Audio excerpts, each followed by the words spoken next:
Un viaje para explorar las sensaciones que hay detrás de las cifras, los mapas, las declaraciones políticas y las imágenes del cielo en llamas. Una periodista que vuelve a un terreno que conoce bien, donde el odio se hace fuerte. Soy Juan Luis Sánchez. Hoy en Un Tema al Día. Sin milagros en Tierra Santa.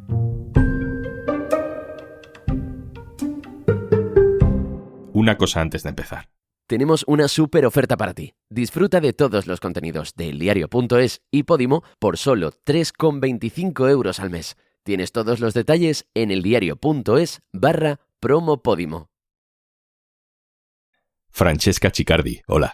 Hola, Juanlu. ¿Dónde estás? Pues estoy en Jerusalén Este, o como dirían los árabes, Jerusalén ocupado. Francesca Ciccardi es la enviada especial del diario.es a Palestina cuando se cumple un año de masacre en Gaza. Sus reportajes, sus informaciones con todo tipo de detalles se pueden leer en el diario.es. Lo que quiero en este capítulo es, Francesca, preguntarte por tus sensaciones durante esta semana que te has movido por la zona, porque de hecho creo que ha sido bastante complicado incluso llegar, ¿no? ¿Cuántos vuelos te han cancelado? Pues me cancelaron 2 vuelos directos de Madrid a Tel Aviv, que es el único aeropuerto internacional de Israel. Justo coincidió con el ataque que lanzó Irán la semana pasada con unos 200 misiles contra Israel, pues lógicamente las compañías no querían volar. Después, viendo que la situación estaba así de complicada para volar a Israel, pues decidimos intentarlo a través de Jordania. Y volé pues de Madrid al Cairo, hice una escala en el Cairo, en Egipto, luego fui a Jordania, a la capital Ammán, y de allí a la frontera de Jordania con Israel, que en realidad Jordania pues tiene frontera con Cisjordania, con los territorios palestinos, pero el paso fronterizo lo gestiona Israel. Entonces tuve que pasar el paso fronterizo jordano, luego el paso fronterizo israelí y ya por fin entrar a los territorios palestinos. En concreto llegué a la ciudad de Jericó.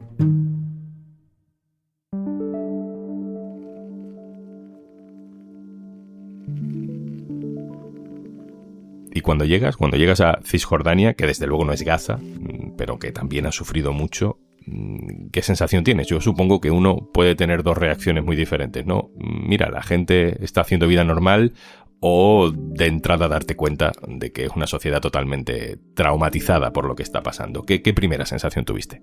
Pues mi primera sensación fue de calma, entre comillas. Era un viernes por la mañana, que es día festivo, y también había una huelga general convocada porque la noche anterior el ejército israelí había atacado en el norte de Cisjordania un campamento de refugiados que se llama Tulkarem.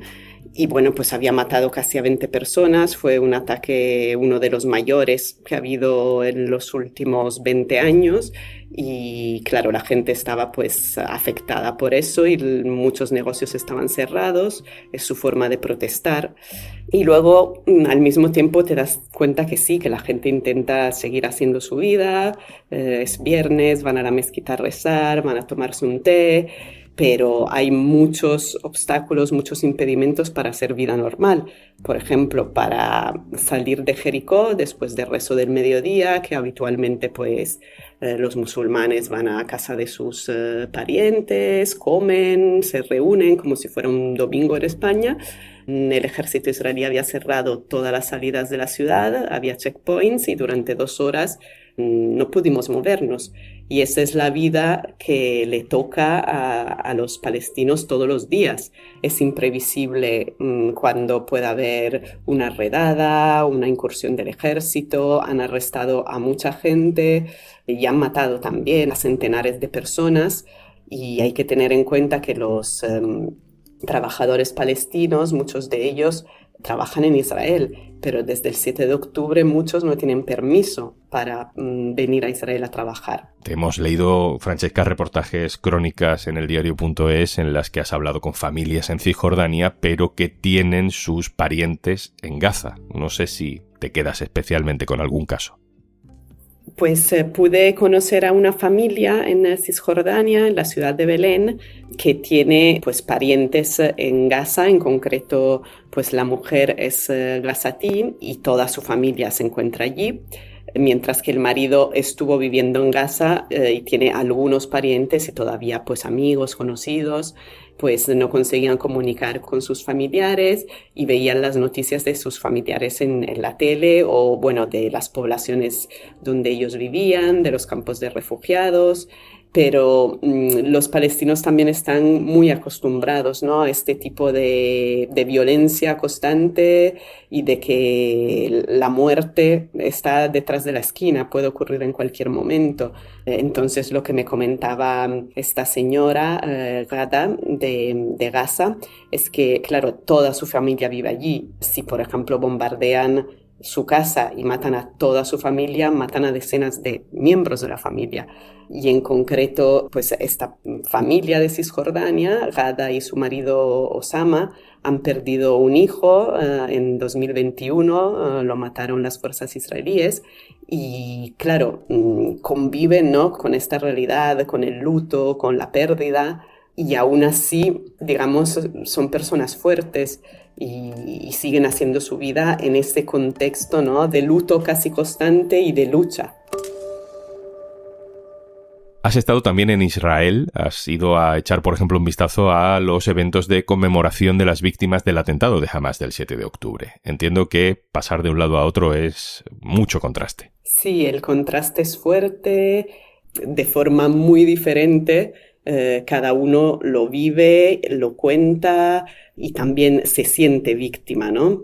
Yo creo que los palestinos se sienten menos víctimas o están acostumbrados a ser las víctimas y tienen una actitud diferente. Los israelíes que fueron víctimas del 7 de octubre, pues ahora mismo todavía están muy traumatizados, tienen pues mucho odio, mucho rencor hacia los palestinos. Yo he sentido que hay un abismo entre ellos, ¿no? Y que es muy difícil que estas dos realidades, que estos dos pueblos puedan convivir, por lo menos ahora mismo, de forma pacífica y entendiendo de alguna forma las razones del otro, ¿no? Y ya incluso si vamos un paso más allá de reconciliarse o perdonar al otro, eso ya me parece imposible. Durante este año hemos visto manifestaciones en Israel contra la guerra de Netanyahu, pero me dices que al menos con la gente que tú has hablado, por mucho que haya crítica al gobierno, no es una crítica que nazca de la empatía con los 42.000 palestinos asesinados, sino que es una cosa de política doméstica.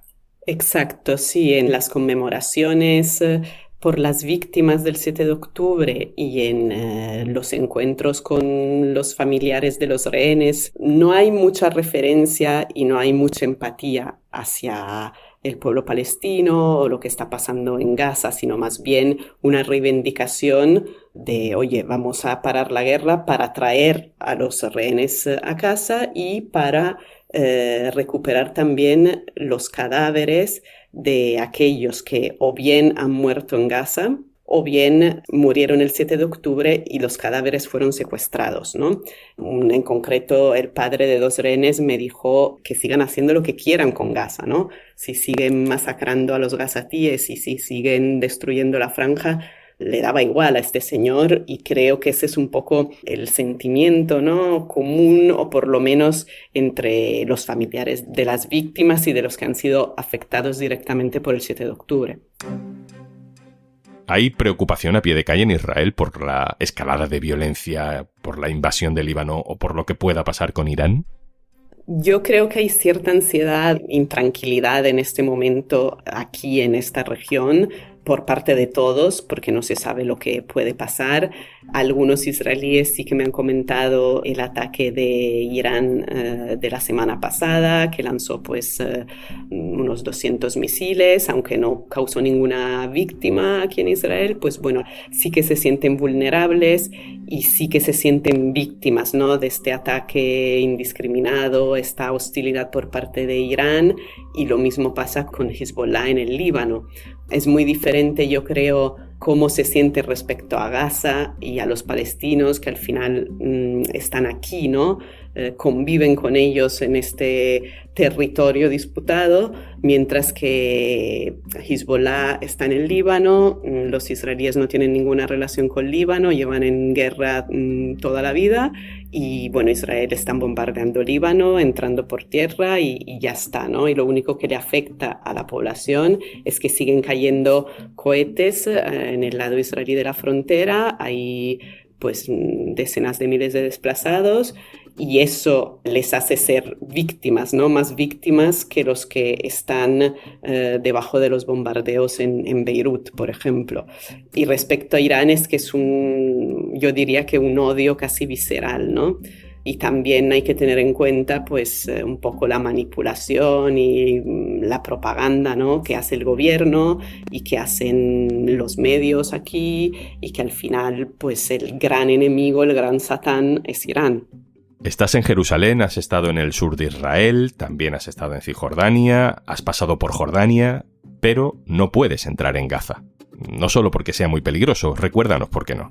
No puedo entrar a Gaza porque Israel no ha permitido la entrada de prensa internacional a la franja desde el 7 de octubre. Israel controla todos los pasos fronterizos de Gaza y no deja pasar a la prensa, tampoco deja pasar a ninguna persona ahora mismo. Para los cooperantes, por ejemplo, pues es muy complicado conseguir permiso, o para los trabajadores de Naciones Unidas. Sí, hasta hace unos meses había una frontera por la que se podía pasar difícilmente, pero se podía pasar, que era la de Rafah, entre Gaza y Egipto. Pues desde mayo esa frontera también está controlada por el ejército israelí. Y entonces tampoco dejan ni entrar ni salir a nadie por esa frontera. Incluso antes de esa fecha, Egipto, de la parte egipcia, no se podía pasar tampoco como prensa, ¿no? Los periodistas no hemos podido, no ha habido posibilidad ni por Egipto, ni por Israel, ni por mar, que sería la otra vía, ¿no? Tampoco, porque hay barcos de guerra israelíes enfrente de las costas de Gaza. O sea, Gaza realmente es un territorio completamente cercado, cerrado, y por eso, incluso antes de esta guerra, se decía que era la mayor prisión al aire libre del mundo.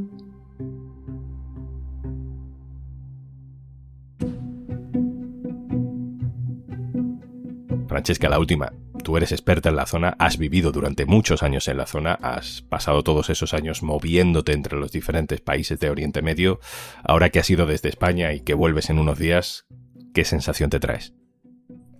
Pues es difícil tener esperanza ahora mismo.